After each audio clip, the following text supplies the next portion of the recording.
오늘 창세기 34번째 말씀입니다.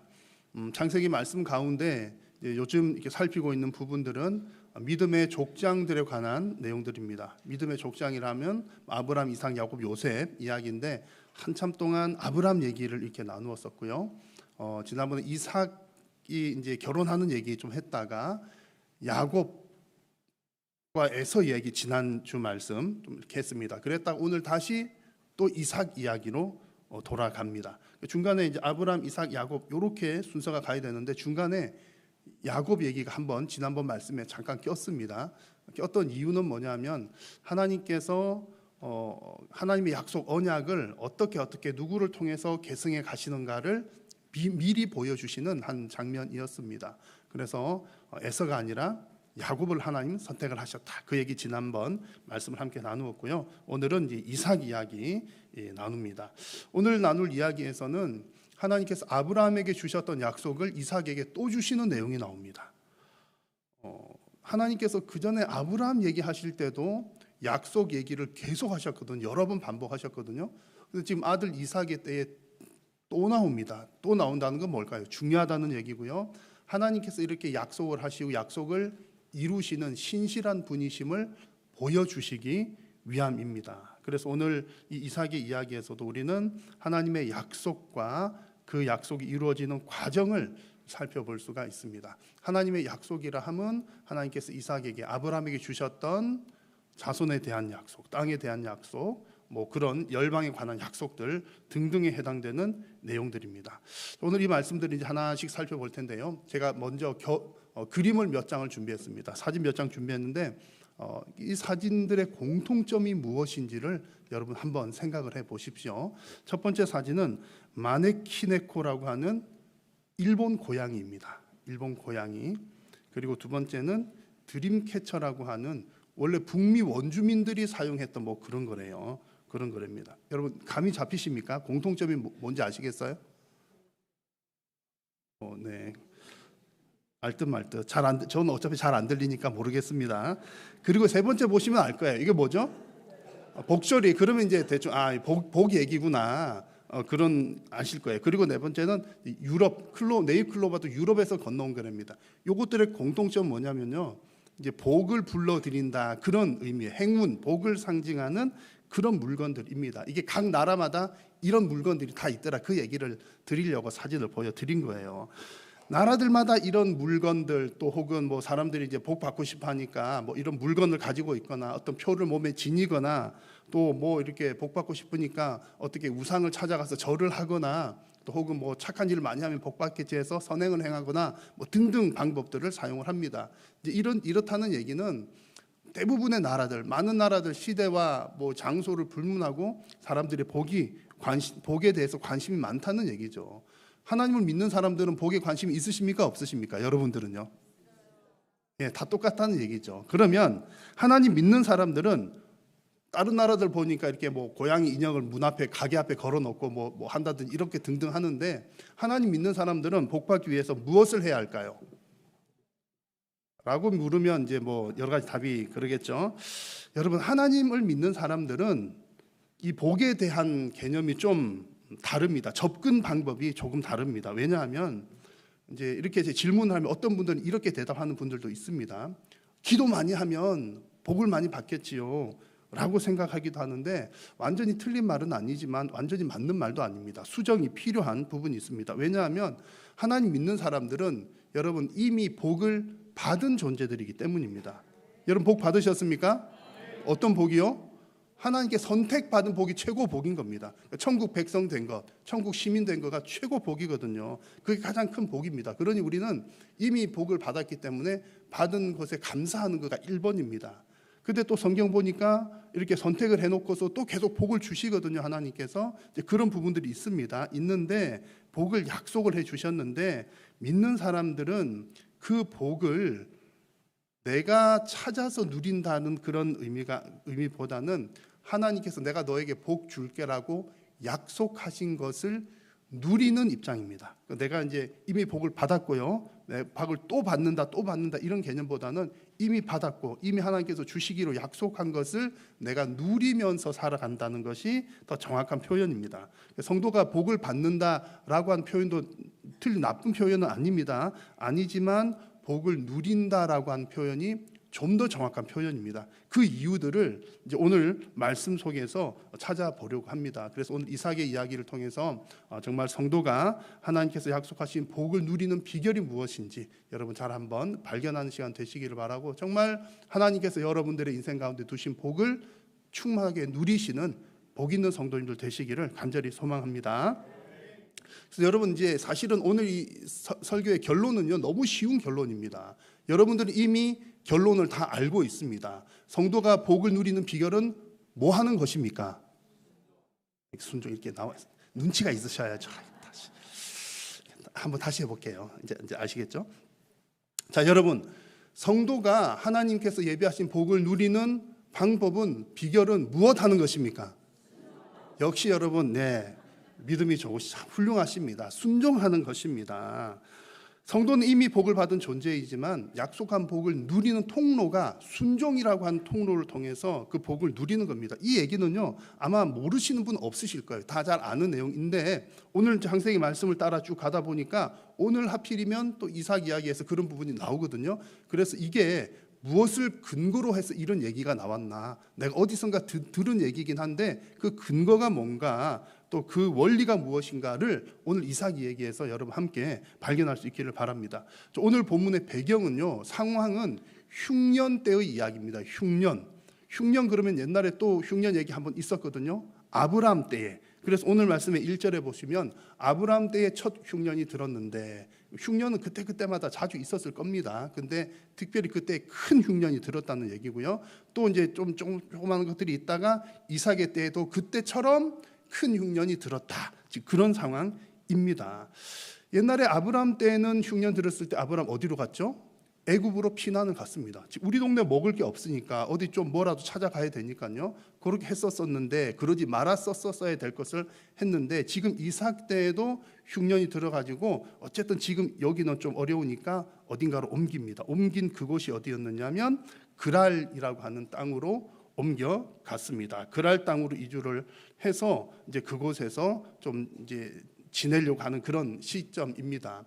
그랄이라고 하는 곳은 가나안 땅 중에서도 남쪽 경계 지점쯤 되는 그런 곳입니다. 자, 그곳에서 그쪽으로 이제 이삭이 이렇게 옮겨갔을 때 하나님께서 이삭에게 나타나셔서 이렇게 말씀하십니다. 여호와께서 이삭에게 나타나 이르시되 애굽으로 내려가지 말고 내가 너에게 지시하는 땅에 거주하라. 지시하는 땅은 가나안 땅이죠. 지금 그랄도 가나안 땅입니다. 더 내려가지 말고, 애굽으로 더 내려가지 말고 여기 있어야 된다. 그 얘기를 하시는 겁니다. 그리고 이어지는 말씀을 보면 이런 말씀을 합니다. 여러분 같이 한번 읽어볼게요.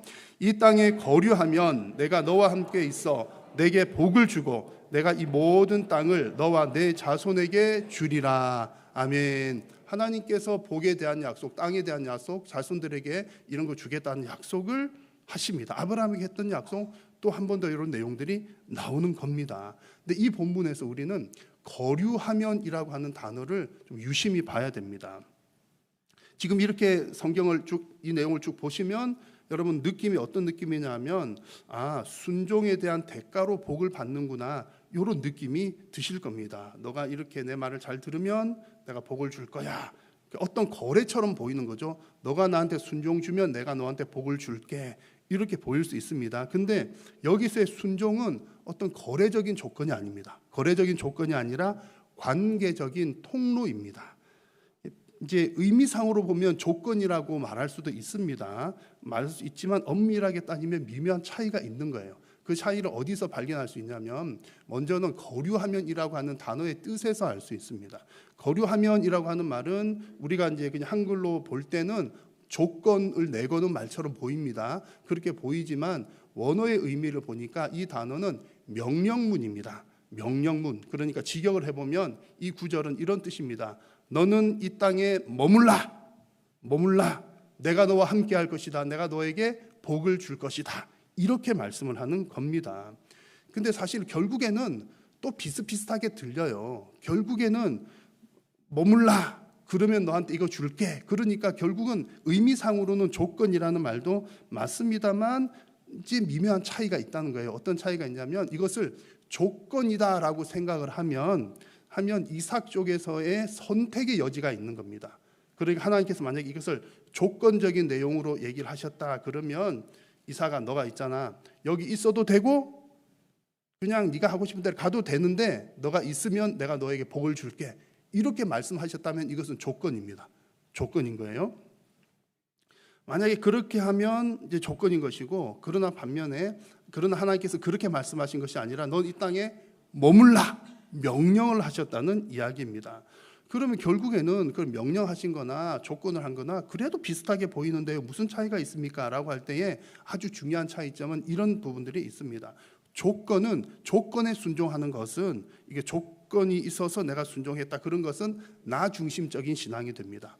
그러나 명령에 있어서 순종하는 것은 하나님 중심적인 신앙이 됩니다. 뭐라면 이런 거죠. 내가 순종을 열심히 했더니 내가 복을 받았다. 하나님께서 너가 있어도 되고 가도 되는데 있으면 복을 줄게. 그러면 결국 있는 것을 선택한 것은 누가 한 거죠?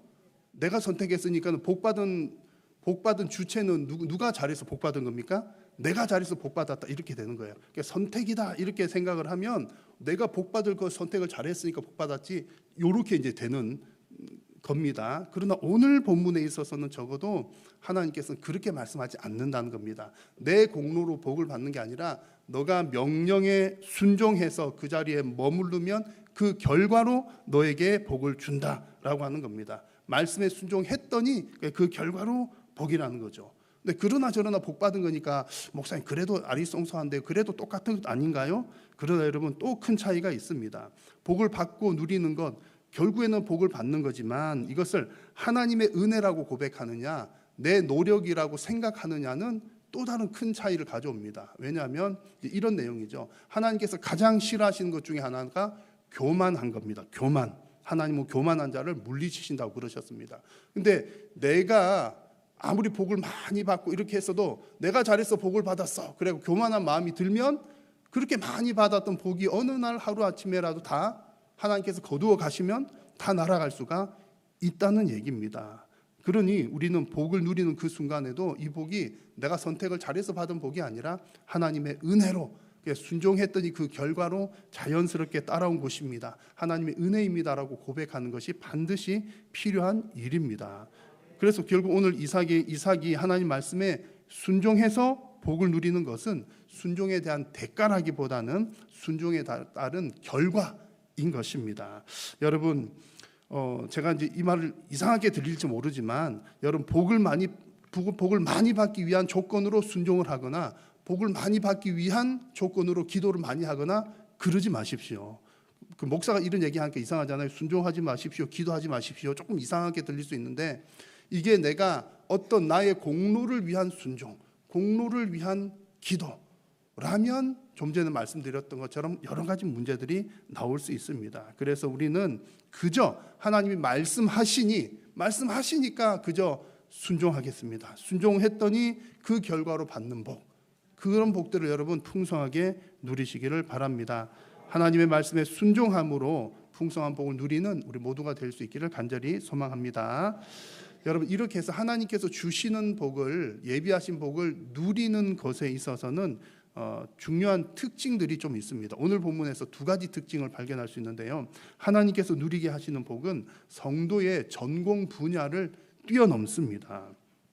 만약에 내가 어떤 노력을 해서 얻는 복이라면 내가 잘할 수 있는 분야는 좀 한정적일 거잖아요. 내가 잘하는 이 분야 막 열심히 해서 복을 받았다 그러면 뭐 그 정도일 겁니다. 그러나 하나님께서 누리게 하시는 복은 내 전공과는 전혀 상관없는 열매를 맺게도 하십니다. 오늘 본문에서 그 사실을 확인할 수 있습니다. 지금 이삭이 흉년을 피해서 갔던 곳이 땅 이름이 뭐라고요? 그랄이라고 하는 땅입니다. 그랄은 어쨌든 가나안 남동쪽에 이제 경계 지점을 했는데 지금의 가자 지구 있잖아요. 이스라엘 그 동네 팔레스타인 가자 지구에서 약간 그 남동쪽으로 한 20km 떨어진 지점 그쯤입니다. 이스라엘의 지형을 보면 약간 그 정도가 평야 지형과 같은 그런 곳입니다. 그래서 그 동네가 비교적 이스라엘 전체 땅 중에서 비교적 비가 많이 오는 곳이고 그래서 좀 비옥한 땅입니다. 그래서 뭐 좀 살기 괜찮은 곳이라는 거죠. 그럼에도 불구하고 지금은 뭐가 들었더라? 흉년이 들었더라. 큰 흉년이 든 상황입니다. 자, 그런데 그런 상황에서 오늘 12절 말씀 보니까 이삭이 그 땅에서 농사하여 그 해에 몇 배를 100배나 얻었고 여호와께서 복을 주심으로 이렇게 말씀을 해요. 야, 여러분 100배나 얻었고 했는데 감동받는 분이 한 분도 안 계신 것 같습니다. 왜 그런 거 하니 하도 막 성경에서는 뭐 아브라함이 잘 살았더라, 잘 됐더라, 누가 복 받았더라 뭐 이렇게 얘기니까는 남 얘기처럼 들리니까 100배를 받든 말든 뭐 난 잘 모르겠고 뭐 이렇게 생각할 수 있겠는데 사실 여러분 지금 이삭이 농사를 지어서 100배를 얻었더라 이 사실은요 대단한 우리 깜짝 놀랄 만한 사실입니다. 왜 그런 거 하니 그냥 말고 뭐 믿음이 좋으니까 그러겠지 그게 아니라는 거죠. 왜 그런 거 하니 지금 이삭은 본래 농사를 짓는 사람입니까? 목축을 하는 사람입니까? 원래 이삭이 뭐 하는 사람이었을까요? 목축하는 사람이거든. 목축한 사람, 양들 데리고 이렇게 가축대 데리고 다니는 그런 사람입니다. 평소 농사를 좀 하던 사람인 것 같으면 이제 농사를 실패했다 하더라도 실패하면서 노하우가 쌓이니까 그러다가 어느 날 한번 뭐가 잘 돼가지고 100배나 얻었더라 이러면 조금 납득이 가요.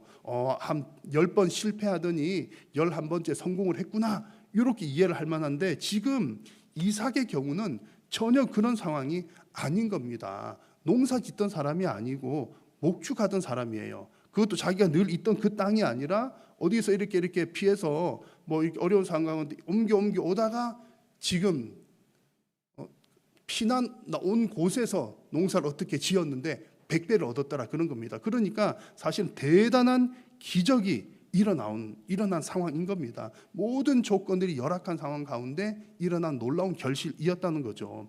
이것을 요즘 말로 좀 이렇게 표현을 해보자면 이런 내용인 겁니다. 여러분 이제 각자 잘하는 전공 분야들이 있으시잖아요. 근데 내가 잘하는 전공 분야에서도 성공하기가 쉽습니까? 어렵습니까? 너무나 어렵죠. 왜냐하면 나도 막 열심히 하지만 비슷비슷하게 하는 사람들이 날고 기는 사람들이 얼마나 많습니까? 그래서 내 전공 분야에서 성공하는 것도 대단히 어려운데 지금 이삭은 자신의 전공 분야도 아닌 곳에서 엄청난 성공을 이루었더라 그런 얘기입니다. 근데 이렇게 된 비결이 뭐라고요?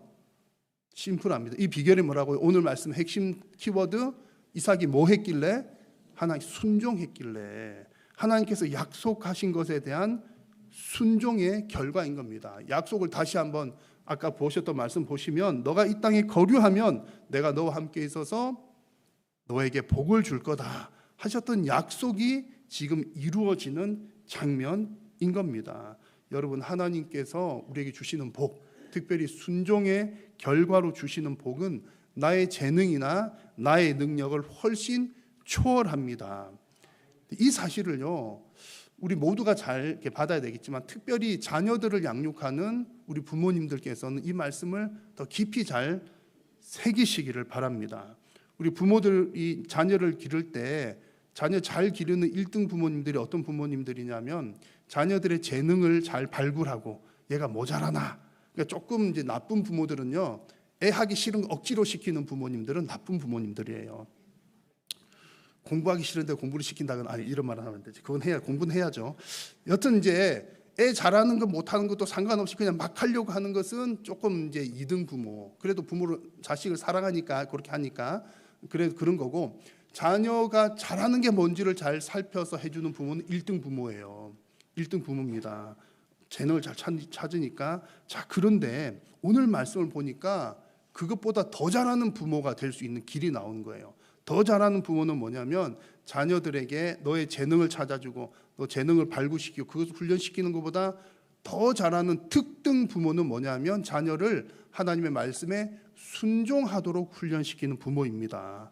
오늘 이삭의 경우처럼 순종을 했더니 자기 전공보다 더 잘 되는 결과가 나오지 않습니까? 그런 겁니다. 특히나 여러분 요즘에는 AI 시대 어쩌고 저쩌고 하잖아요. 이 AI 시대에는 과거에 대단히 인정받았던 그런 어떤 전공들도 그 가치가 엄청나게 떨어진다고 합니다. 옛날에는 무슨 사자 그러면 아주 이제 그러니까 지식이 많아야 되고 전공 아주 이제 정말 공부를 엄청 많이 해야 되는 그런 영역들도 AI 뭐 이런 것 때문에 타격이 대단히 크다고 합니다. 그래서 좀 더 지나봐야 알겠지만 어쨌든 이 AI 발달로 인해서 이 지식 산업에 있어서의 판도가 많이 바뀔 거다. 그런 전망들을 많이 합니다. 이 얘기도 뭐냐면 앞으로 우리 자녀들을 뭐 시켜야 될지가 더 잘 모르는 시대가 온다는 얘기입니다. 애들 도대체 애를 뭘 해먹고 살도록 해야 하나? 다 로봇이 한다는데 이것도 로봇 한다고 그래, 저것도 로봇 한다고 그러지. 아이고, 여러분 다음에 혹시 로봇 목사한테 설교 들을지도 주여, 그죠? 뭐 하여튼 뭐 그렇답니다. 그러면 이제 뭐 시켜야 되겠나 고민하는 때가 지금 이 시대라는 거죠. 그런데 여러분 시대나 환경이 바뀌어도 변함없는 게 있습니다. 살아계신 하나님의 말씀은 변함이 없으십니다. 또 하나님은 그 변화하는 모든 상황 위에 계신 분이십니다. 그래서 우리가 자녀들에게 우리가 뭐 시켜야 될지 모를 때 진짜 1번으로 시켜야 되는 것은 자녀들이 하나님의 말씀을 배우고 말씀에 순종하도록 가르치는 것입니다. 그렇게 할 때에 오늘 이삭에 의해서 분명하게 볼 수 있는 것처럼 우리가 생각하지 못했던 전혀 다른 분야에서, 다른 전공 분야에서도 복을 받을 수가 있습니다. 놀라운 일입니다. 자, 여러분들은 하나님께서 복의 근원이 되심을 믿으십니까? 그렇다면 정말 여러분과 또 자녀들이 하나님의 말씀 앞에 순종하는 일에 최선을 다하시는 여러분들이 되시기를 바랍니다. 하나님께 순종하다 보면 생각하지도 못했던 복을 예상하지도 못했던 때에 놀라운 방법으로 경험하게 될 줄로 확신합니다. 그래서 오늘 이삭을 통해 보여주신 것처럼 전공을 뛰어넘는 복이 저와 여러분들의 인생 가운데 또 여러분들의 자녀들의 인생 가운데 풍성하게 나타나기를 간절히 소망합니다. 자, 그리고 하나님께서 누리게 하시는 복의 두 번째 특징은요, 하나는 우리 전공 분야를 뛰어넘는 그 복을 주시기도 하고요, 또 두 번째는 험한 환경도 넘어서 복을 주십니다. 안 될 만한 상황, 안 될 만한 환경에서도 하나님은 복이 있는 자리로 인도를 하십니다. 오늘 이삭의 이야기에서 그것도 확인할 수 있습니다. 지금 이삭은 농사를 지어갖고 몇 배 얻었다고요? 100배 얻었다 그랬잖아요. 근데 그 9절에 12절 뒤에 보면 여호와께서 복을 주시고라고 하는 말씀이 나오고 13절에 또 목축 같은 게 잘 되었다 이런 내용들이 나오는데 지금 이삭이 복 받은 거는 그냥 평소 안 하던 농사만 잘 됐다 그 얘기가 아닙니다. 목축도 잘 됐고요. 또 다른 뭣도 하였든지 그런 거죠. 이제 우리 뭐라고 표현해? 금손? 손 되는 것마다 다 잘 되는 겁니다. 지금 어떤 시기인데요? 크게 흉년이 들은 시기인데 다들 안 되고 다들 어려운 시기인데 손 되는 것마다 다 잘 되었더라. 그런 지금 분위기인 겁니다. 자, 그러면 여러분 우리가 많이들 경험하잖아요. 누가 되게 잘 된다 그러면 옆에 어떤 사람들이 생겨납니까? 시기하고 질투하는 사람들이 생겨납니다. 제가 최근에 그 이제 유튜브 방송 가운데 여러분 김형석 박사님 아시죠? 100 몇 살 되시는 연세대 그 이제 철학 교수님 이 이제 영상 올리신 걸 봤는데 제목이 이런 내용이었어요. 작은 성공도 자랑하지 말라. 뭐 이런 내용이 있었습니다. 작은 성공도 자랑하지 말라. 인생을 100년 넘게 살아보니까 막 내가 성공을 막 했을 때 막 자랑을 했더니 오히려 안 좋은 결과들이 더 많이 나오더라. 시기하고 질투하고 뭐 그러면서 또 이제 우리 중국 고서 같은 데 보면 또 이렇게 막 자랑을 했더니 뭐 도둑이 와가지고 그냥 하룻밤 사이에 다 훔쳐가 버리기도 하고 그런 일들이 있었더라. 그래서 어쨌든 작은 성공이라도 자랑하는 거 조심해야 된다. 그런 내용을 제가 최근에 본 적이 있습니다. 지금 이삭의 상황도 좀 비슷한 그런 상황입니다. 이삭이 막 거부가 되니까 사람들이 시기를 하는 거예요. 양과 소가 떼를 이루고 종이 심이 많음으로 블레셋 사람이 그를 시기하여 이렇게 말합니다. 근데 이들의 블레셋 사람들이 시기했다는 것은 그냥 감정적으로 기분 나빠. 왜 저 녀석만 잘 되고 나는 안 되는 거야. 기분 나빠. 이 정도 차원은 아닌 것 같아요. 약간 이유가 있는 시기이긴 합니다. 감정적인 시기가 아니라 좀 생존의 문제였던 거죠. 그들이 보기에는 지금 이삭이 점점점 강해지니까 우리 땅을 다 차지하게 생겼거든요. 그러니까는 또 그렇게 되면 또 본인들 곤란하잖아요. 그러니까 너무 많아지니까 우리가 도저히 감당할 수 없겠다. 이런 지경에 이르는 겁니다. 그래서 16절 말씀 보니까 아비멜렉이 이삭에게 이르되 너가 우리보다 크게 강성한즉 우리를 떠나가라 이렇게 이야기를 합니다. 근데 이렇게 이제 이삭이 떠나가라 할 때 말로만 너 이제 몇 날 며칠까지 이사 가야 돼 이렇게 한 게 아니라 15절 말씀 보니까 그 아버지 아브라함 때에 그 아버지의 종들이 한 모든 무엇을 막아요? 우물을 막습니다. 우물을 막고 흙으로 메웠더라 그렇습니다.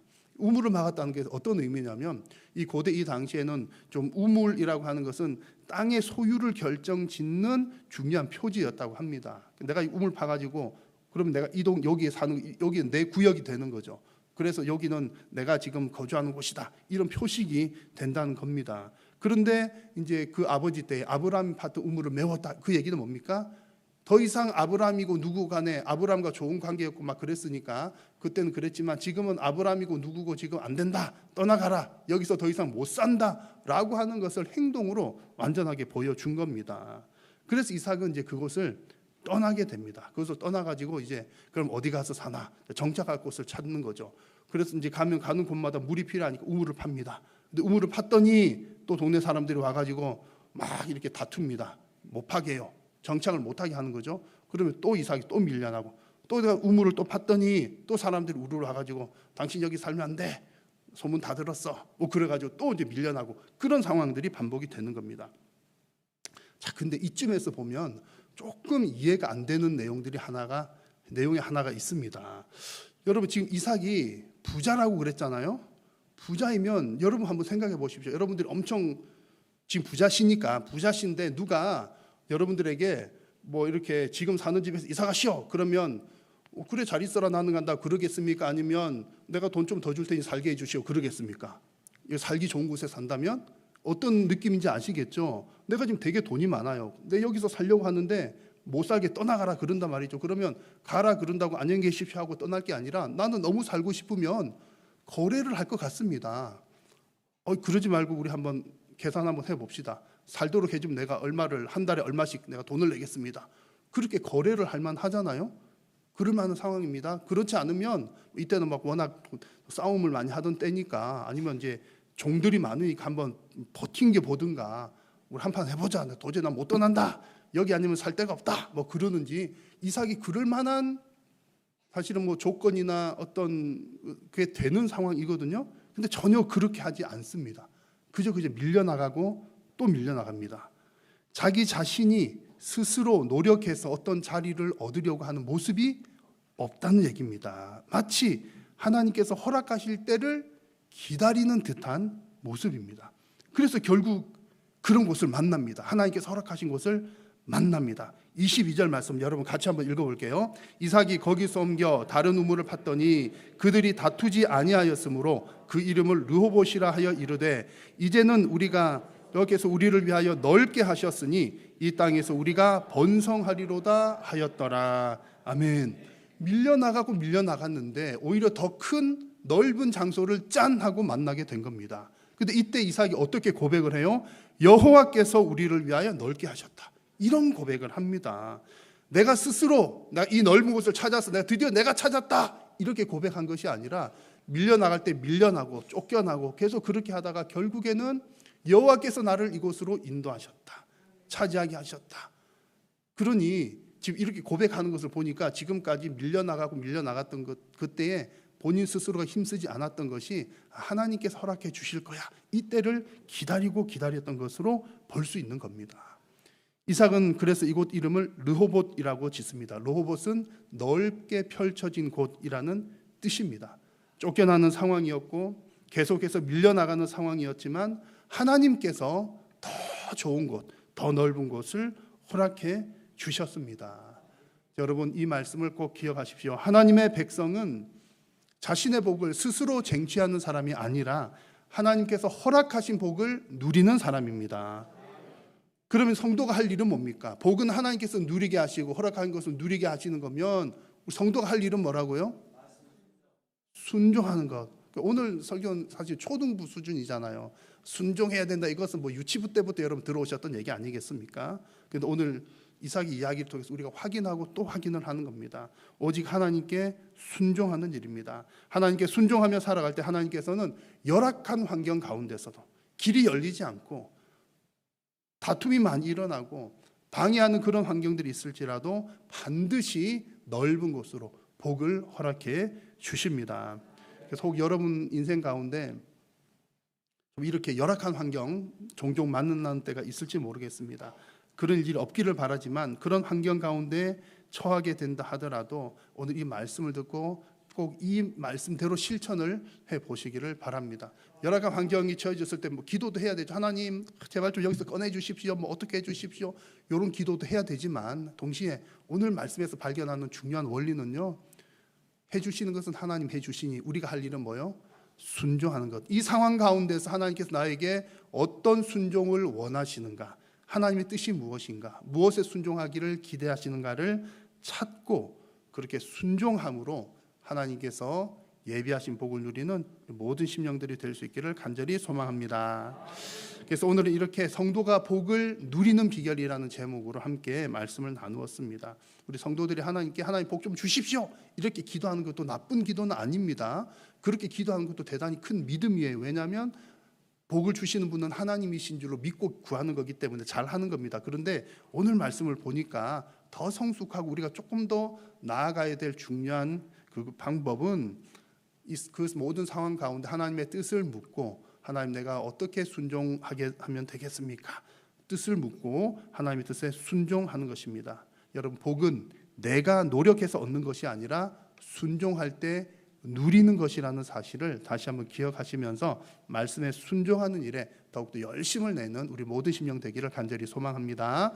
기도하겠습니다. 살아계신 여호와 하나님, 우리는 부족하고 연약하지만 하나님께서 우리에게 힘 더하여 주시어서 하나님의 말씀을 바르게 깨닫게 하여 주시고 하나님의 뜻을 바르게 이해하게 하시고 하나님의 뜻대로 말씀대로 순종하는 복 있는 인생 되게 하여 주옵소서. 예수님의 이름으로 기도드립니다. 아멘.